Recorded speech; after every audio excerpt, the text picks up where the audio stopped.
invitados que se han dignado a participar hoy día en este evento y a quienes nos están siguiendo a través de las redes sociales, a profesoras y profesores. Para mí es un orgullo, en verdad, la educación es parte del ADN. Mis dos padres fueron profesores, mi madre recibió 2 veces las palmas magisteriales, mi esposa es docente y especializada en educación, y todo el entorno familiar tiene un enorme despliegue profesional en el sector. Entonces, tengo el deber importante de transmitir hoy día y dar a conocer por primera vez Chipa, que es una propuesta de Internet y conectividad para lo que es educación digital. Y lo primero que quisiéramos es justamente rápidamente comentar qué cosa es Chipa en quechua, en el Runashimi. Tiene un significado sencillo pero muy potente, es una red o es una malla. Y lo que vamos a presentar es una red o es una malla que tiene un objetivo muy específico. La propuesta que vamos a presentar va a significar que a partir de esto, tanto alumnos como docentes tengan muy pronto acceso universal a servicios de telecomunicaciones, equipamiento, contenidos, aplicaciones y obviamente al desarrollo de sus habilidades digitales. Y la presentación de hoy día es una presentación integral. No estamos viendo una parte del problema, estamos planteando todo el problema con diferentes variables y finalmente vamos a desplegar la explicación en 8 puntos muy específicos. Primero, vamos a dar un marco de referencia muy rápidamente de cómo estamos situados dentro de educación y en la parte de conectividad, en la parte digital. Segundo, tenemos que hablar de los proyectos de Internet de banda ancha. Hay mucho mito, pero hay una realidad finalmente. Tenemos que hacer énfasis a lo que es la red nacional del Estado. Vamos a hablar muy específicamente, no de un satélite, sino de un sistema satelital propuesto para el país. Vamos a hablar que necesitamos soluciones ya mismo, no para de acá a 2 años o 3 años, sino rápidamente, y por lo tanto tenemos que plantear una solución que esté basada en acceso a contenidos digitales sin Internet. Y vamos a desplegar finalmente la propuesta de desarrollar centros académicos de transformación digital a nivel regional y a nivel provincial, y a partir de eso queremos finalmente terminar con definiendo cuál es el impacto que va a tener esto sobre el desarrollo. Y la pregunta más importante, ¿cómo es que todas estas iniciativas se pueden financiar? Y vamos a ir desplegando cada uno de estos detalles que acabamos de participar a todos ustedes. Vayamos con el marco de referencia, que es muy puntual. Según la Unión Internacional de Telecomunicaciones, esto es al 2018, en general, si quisiéramos medirnos como cantidad de individuos que hacen uso de Internet en los países, fíjense que estamos solamente por delante de Bolivia. Estamos detrás de Chile, Uruguay, Argentina, Venezuela, Brasil, Paraguay, Colombia y Ecuador. En ese mismo contexto internacional, si quisiéramos medir la penetración de los servicios de Internet, esto todavía está con indicadores también de la Unión Internacional de Telecomunicaciones al 2018, tanto en penetración fija, estamos a la saga, pero estamos debajo del promedio sudamericano, y a nivel de penetración móvil estamos por encima de ese promedio. Pero si quisiéramos ser más actuales con la información, acá ya tenemos información de lo que es la encuesta nacional de hogares del INEI, esto es al 2020, indicadores al 2020, en lo que es hogares con servicio de Internet, estamos más o menos al 2019 en 35.9%, claramente esto ha subido ligeramente en el 2020, pero si nos vemos ya no en el escenario de Internet fijo, sino Internet móvil, finalmente tenemos los indicadores que estamos mostrando en pantalla. Tenemos una tasa de penetración que al 2020, según el reporte del EBTC, estamos en más o menos en los en 72%. Ahora, eso es nuestra posición país. Si quisiéramos estimar, y ahí viene un primer detalle, ¿cuál es la demanda dentro del sector de educación? Hemos hecho un estimado que estamos mostrando en la tabla, más o menos con 55.000 instituciones educativas dentro del sector, a un consumo de 100 megas por segundo, estamos llegando a una estimación de que requeriríamos tener 5.500.000 megas por segundo para todo el país. Este es el punto de partida. Entonces aquí viene la pregunta inmediata. ¿Y qué está haciendo el Estado peruano en este momento al respecto? ¿Cómo es que disminuimos esas brechas que acabamos de mostrar, tanto en lo que es Internet fijo como en el móvil? Desarrolla proyectos de Internet de banda ancha. Y este desarrollo de proyectos de Internet de banda ancha va a significar en el tema educativo que cuando estén en operación todos estos proyectos, tanto la red dorsal nacional como las redes regionales, vamos a tener un poco más de 7.600 instituciones educativas. Pero es importantísimo entender la figura que estoy mostrando en la pantalla. Este es el modelo conceptual de la red de fibra óptica del Estado peruano. Está en verde la red dorsal de fibra óptica. Esta red dorsal, que son 13.000 kilómetros de fibra óptica, ya está en funcionamiento hace mucho tiempo. Y luego vienen las redes de transporte. Y las redes de transporte se dividen en dos redes. Una red, las redes regionales se dividen en dos redes. La red de transporte y la red de acceso. La red de transporte que llega a todas las capitales del distrito siguen siendo de fibra óptica. Y luego ya viene a través de diferentes tipos de enlaces las redes de acceso. ¿Por qué es importante entender este cuadro?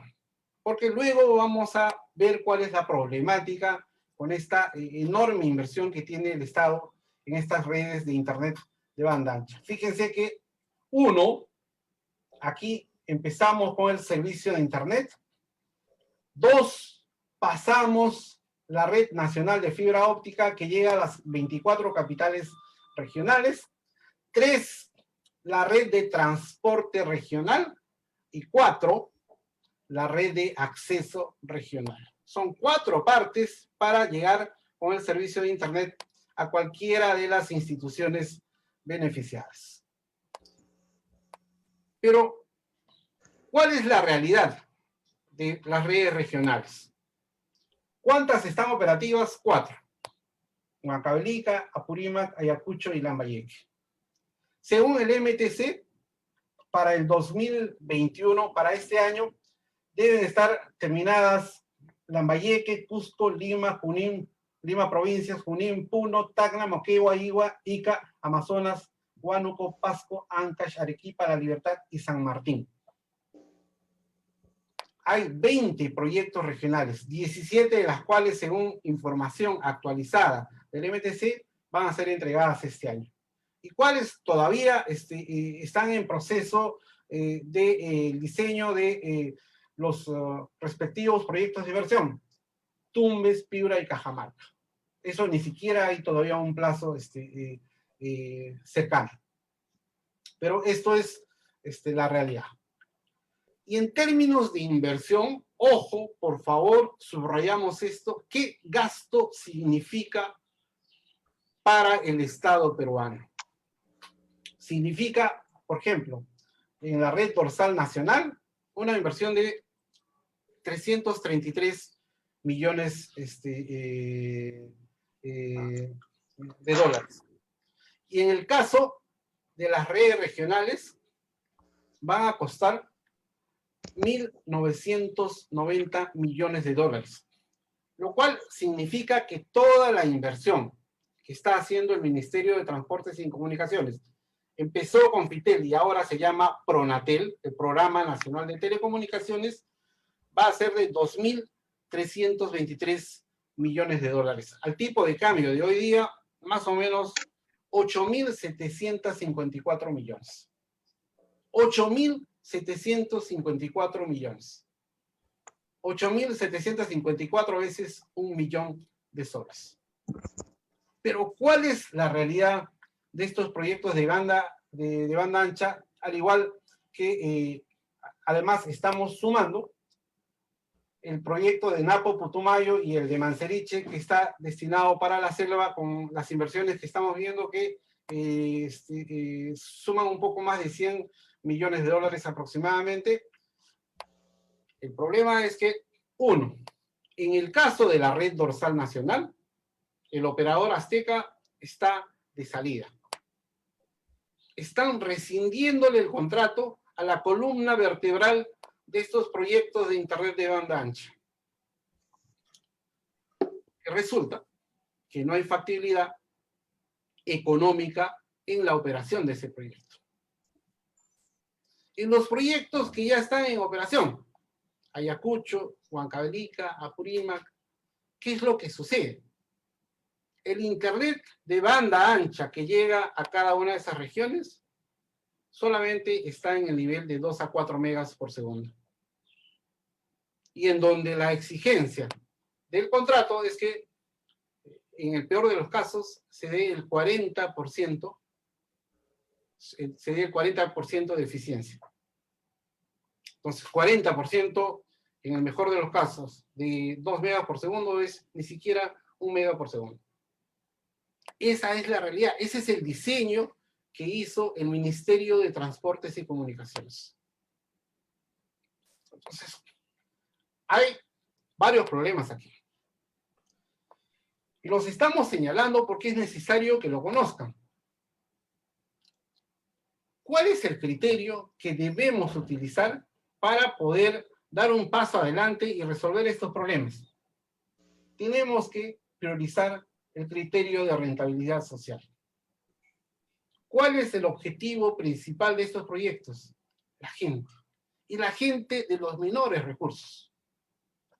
Entonces, el problema es que ahora es tan caro pasar por esos 4 peajes que les comenté hace unos minutos atrás. Está el costo de Internet, el paso por la red dorsal nacional, el paso por la red de transporte de la red regional, por la red de acceso de la red regional. Cada uno de esos tramos significa un peaje. Entonces, ¿cómo hacemos para que todo este sistema sea competitivo? Porque también están los proveedores privados.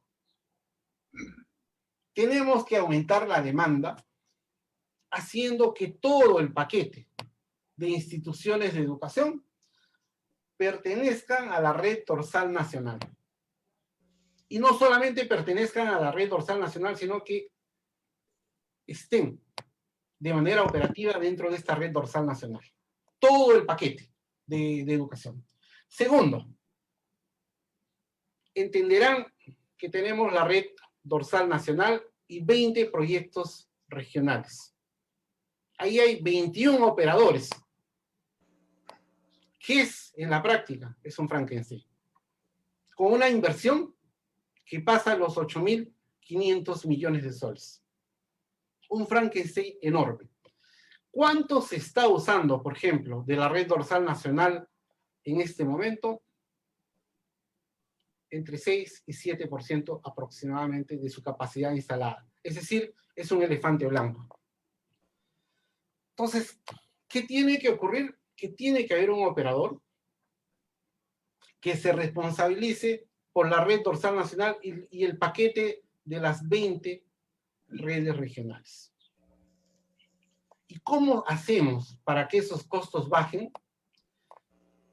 Tenemos que conectar esa red dorsal nacional a un servicio de Internet que sea de alta calidad y con costo menor. y por lo tanto tenemos que bajar esos costos conectándonos con el cableado submarino en Lurín. Y finalmente, no es posible que tengamos nosotros en las instituciones educativas internet de banda ancha con servicios de 2 a 4 megas por segundo. Y acá tenemos que decirle al EBTC que actualice las redes de acceso, y lo mínimo que deberían recibir las instituciones educativas son 100 megas por segundo garantizados al 40%. Esta es la realidad de la red dorsal nacional y las redes regionales de internet de banda ancha. Una mega inversión que tiene problemas porque no hay factibilidad económica en su operación. Actualmente utilizar con esos 4 peajes todo ese sistema significa que cuesta 2, 3 o muchas más veces que lo que me está costando un operador privado. Y la inversión que se ha hecho es multimillonaria. Y entonces, acá viene el otro tema, la red nacional del Estado peruano, la red NACE. Esta red NACE, esta red nacional, aparece con la ley 29904 en julio del 2012, es decir, hace 9 años atrás. Y aparecen entonces dentro de esta ley de promoción de la banda ancha y construcción de la red dorsal nacional de fibra óptica 2 artículos, el 17 y el 18. El 17 es la fundación de Red NACE y el 18 lo que dice es que parte de ese porcentaje de la capacidad de la red dorsal nacional se reserve para la red NACE. Y finalmente aparece un decreto de urgencia del 07-2020 que hace que esta red NACE pase ahora a ser parte de la Secretaría de Gobierno Digital de la Presidencia del Consejo de Ministros. ¿Cuál es la realidad? Que está la normativa, pero no existe red NACE. Está en el papel, pero no existe red NACE. Entonces, ¿qué tenemos que hacer? Impulsar y gestionar esta red NACE. O sea, tenemos que activarla ya. Ya. Todo el marco legal, todo el marco jurídico ya está puesto y lo que nos falta es decisión política, y en esa decisión política tenemos que activar la red NACE. Y tenemos que mejorar su capacidad porque de manera transversal va a intervenir no solamente en educación, sino en los demás sectores: salud, defensa, seguridad, cultura, investigación, desarrollo. Se estima, por el cuadro anterior que vimos, que la demanda del Estado es de 2.239 gigas por segundo. Esto todavía es una estimación, y lo que hay que hacer es lo siguiente. ¿Por qué es importante la red NACE? Yo les voy a dar solamente un detalle que para ustedes les va a parecer absolutamente claro. Solamente el hecho de activar la red NACE significa que todas las entidades del Estado, de cualquier sector, todas, van a recibir el servicio de Internet en una sola contratación. Y esa sola contratación significa desplegar economía de escala. ¿Cuánto gasta el Perú aproximadamente en servicios de Internet? Más o menos 400 millones de soles. Solamente este detalle de activar de red NACE va a significar un ahorro que estimamos en por lo menos 30 a 35% aproximadamente cada año. Es un ahorro importante. Entonces, hemos hablado de las redes de fibra óptica, hemos hablado de que es urgente el impulso de red NACE, pero no todo está llegando por el tipo de geografía que tenemos como país a todo el país. Y por lo tanto necesitamos sumarle un servicio satelital de tal manera que los que nunca han estado incluidos, sobre todo las zonas de la selva y muchas zonas de la sierra sean incluidos dentro de todo esto que vaya en beneficio de nuestros alumnos y nuestros docentes. Y para eso estamos planteando no un satélite, sino un sistema satelital, que le hemos dado inclusive una denominación, Capac Ñansat, un sistema satelital peruano. Actualmente,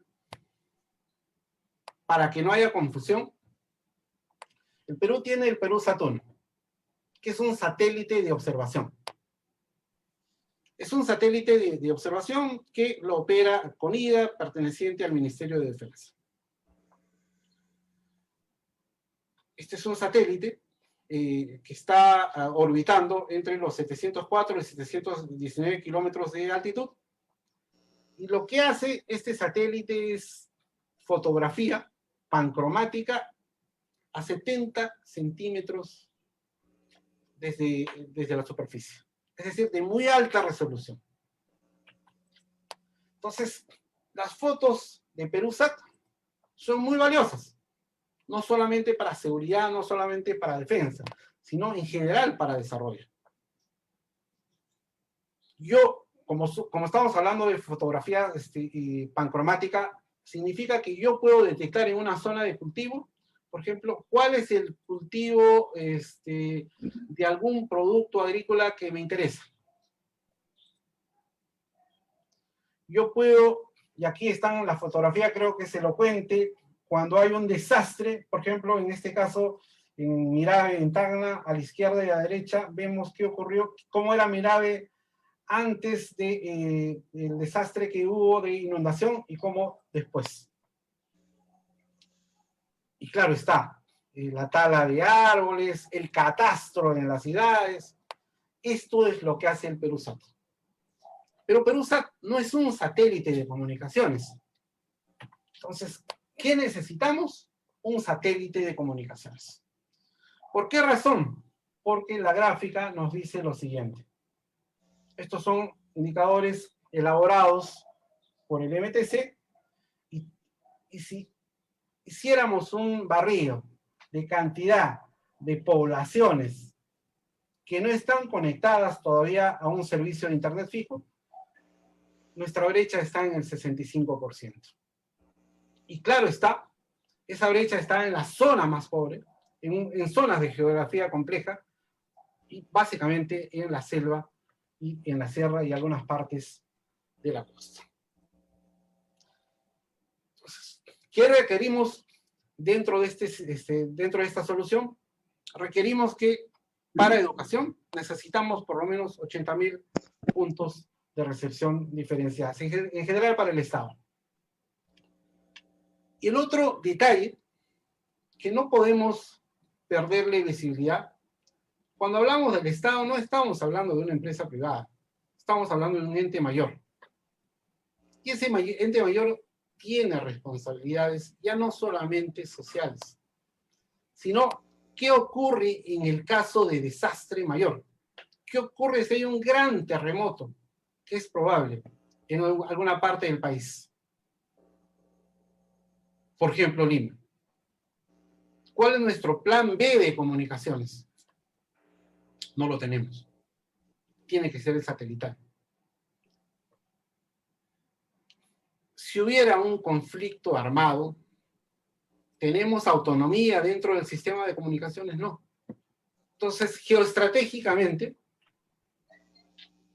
requerimos de una solución que no necesariamente pasa por un solo satélite. Los satélites ahora son mucho más pequeños y de menos costo. Y por lo tanto, ya no estamos hablando de un satélite, sino de un sistema satelital. Porque hay un detalle que también es necesario tomar en cuenta. ¿Estamos usando otros satélites de comunicaciones? Sí. ¿Y cuánto estamos gastando anualmente? Más o menos cerca de 22 millones de dólares. Lo cual significa que en 15 años estaríamos gastando alrededor de 325 millones de dólares. Solamente este detalle justifica, desde el punto de vista económico, en términos de costo, el contar con una solución de este tipo. Requerimos algo que tenga un nivel de operación de por lo menos 15 años. Tiene que ser, la sugerencia es dentro de los marcos de acuerdo de gobierno a gobierno. Acabamos de comentar la mega inversión de 8.500 millones de soles o más dentro de las redes de fibra óptica del Estado. ¿Qué es un Frankenstein? Es inconcebible que sigamos tirando la plata de esa manera. Entonces, acá estamos sugiriendo que si se da esto, sea en el marco de un convenio de gobierno a gobierno, y claramente la decisión va más allá de solamente el sector educativo. También es necesario pensar en que es una decisión geoestratégica. Esto debería estar implementado. La tecnología ahora es muy rápido de implementarlo para el 2024, entrando en el 100% de operaciones. Pero vayamos avanzando. La crisis actual no espera. Los niños no esperan, los docentes no esperan. Es terrible ver imágenes de niños que suben a los cerros con su celular buscando una señal de internet. Y en verdad no es necesario. No es necesario porque también existe solución de acceso a contenidos digitales para educación, sin necesidad de contar internet. Por ejemplo, este es un servidor que tiene dos características. Me sirve como repositorio para guardar información digital y me sirve como punto de acceso. Con este equipito instalado en todos los colegios, el 100% de niños tendrían acceso a contenidos digitales. Por ejemplo, ¿cuál? Aprende en casa. ¿Y cuáles son las ventajas? Que lo tendrían en su institución educativa. ¿Cuál otra ventaja? Que no gastarían ni un solo centavo en un plan de datos dentro del equipo que tienen. Ni uno. Totalmente sostenible. Estos equipos, además de estos contenidos desarrollados por el Ministerio de Educación, ahora hay recursos digitales enormes, ya debidamente homologados. Por ejemplo, del Ministerio de Educación de Uruguay, Khan Academy, hay simuladores de ciencias, de física, química, a través de estos contenidos digitales. Rápidamente, para hacer una corrida y aterrizar en costos, por ejemplo, implementar esta solución en el 100% de instituciones educativas del país. Estamos hablando específicamente, de acuerdo a escala del Ministerio de Educación, de 54.976 locales. Costaría más o menos 60 millones de dólares. En el 100%. ¿Y en cuánto tiempo se puede efectuar? En meses.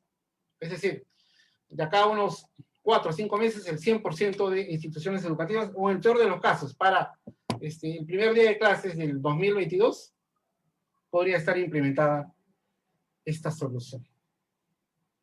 Pero si esta solución queremos que llegue más allá del colegio, ¿ok?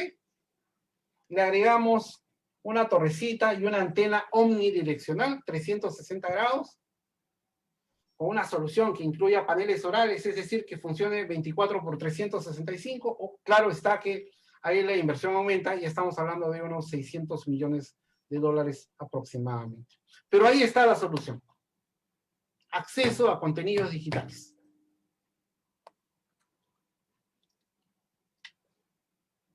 Pero si hablamos de educación digital, más allá del equipamiento, más allá de la conectividad, tenemos que hablar de los recursos humanos. Tenemos que hablar de los docentes. Esto se ve muy tangencialmente. O sea, compran cantidades de tabletas, de computadoras, y esto lo ven como una componente así pequeñita. Bueno, pues hay que poner capacitación docente. Entonces, la capacitación es una componente fundamental. Y por lo tanto, la propuesta que estamos haciendo es el desarrollar centros académicos de transformación digital. Estos centros académicos de transformación digital Hay una meta inicial, tenemos 25 regiones, entonces estas regiones deberían estar instaladas para el 2022, estos centros de capacitación de docentes. Pero no es suficiente, porque ahí va a haber un centralismo regional. Tenemos que desplegarnos a nivel país, y para desplegarnos la segunda meta es provincias al 2023. Estos centros de entrenamiento de docentes, porque tenemos que hacer que esto sea un proceso continuo, no discreto. Todos los años los docentes tienen que actualizarse. Hay cosas que se pueden hacer y se hacen muy bien en línea, pero hay cosas en donde necesito tener un entrenamiento en un lugar. Cuando seguramente en los siguientes meses hayamos resuelto el tema de la pandemia, ya las vacunas estén desplegadas en el país y tengamos educación presencial, es fundamental contar con estos centros de capacitación docente. Pero así como hacemos capacitación docente, ¿qué hay de los contenidos digitales? ¿Cómo crecemos como país? Necesitamos desarrollar estos contenidos. Y estos centros académicos de transformación digital, tanto regionales como en las provincias, tienen que servir para hacer desarrollo de contenidos digitales. ¿Por qué es fundamental esto? Porque tenemos proyectos educativos regionales. Tenemos que rescatar el quechua, el aymara y todas las lenguas que tenemos. Y la mejor manera es claramente a través de la educación. Si mi niño es quechua hablante, si mi hijo es aymara hablante, si mi hijo es ahuajún, parte de preservar a mi legado cultural es hacer que desarrolle su pensamiento dentro del lenguaje materno. Y para eso hay que desarrollar contenidos digitales y para eso están también estos centros de transformación digital. Y finalmente, el penúltimo punto, esto no es un gasto, esto es una inversión, como lo decía el profesor Elío Caña, y el hecho de crecer en conectividad no solamente va a desarrollar lo que es la educación digital, sino también va a significar desarrollo para el país. El 10% en el incremento de banda ancha significa 2% de crecimiento en el PBI.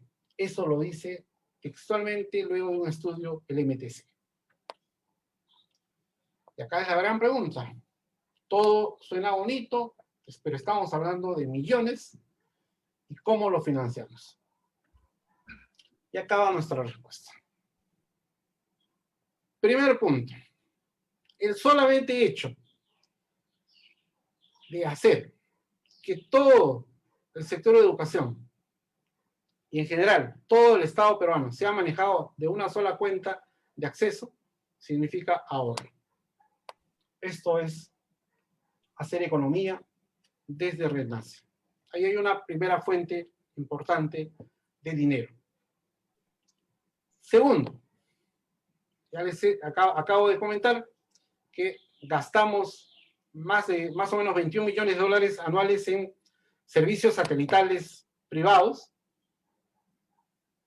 Si tenemos nuestro propio sistema satelital, eso va a ser parte de esa financiación. Es decir, el dinero es el mismo presupuesto, pero ahora para ser propietarios de este servicio.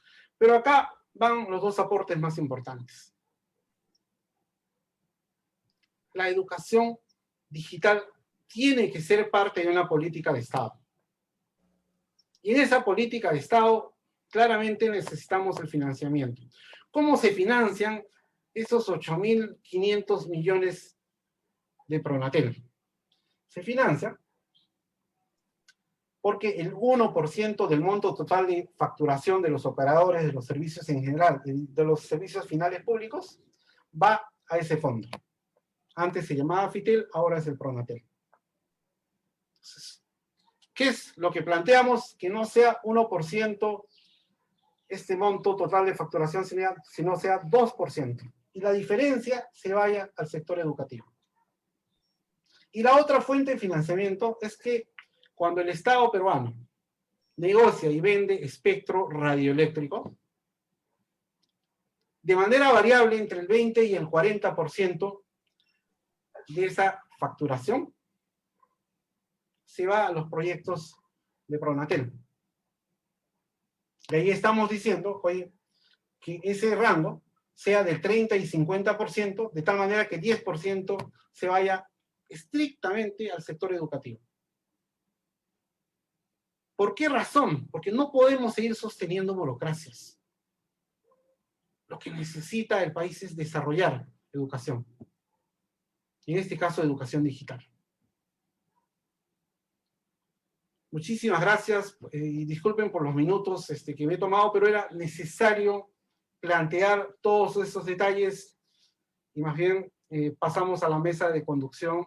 Seguramente van a tomar posición los partidos políticos y a partir de eso vamos a ir definiendo los compromisos que estamos planteando.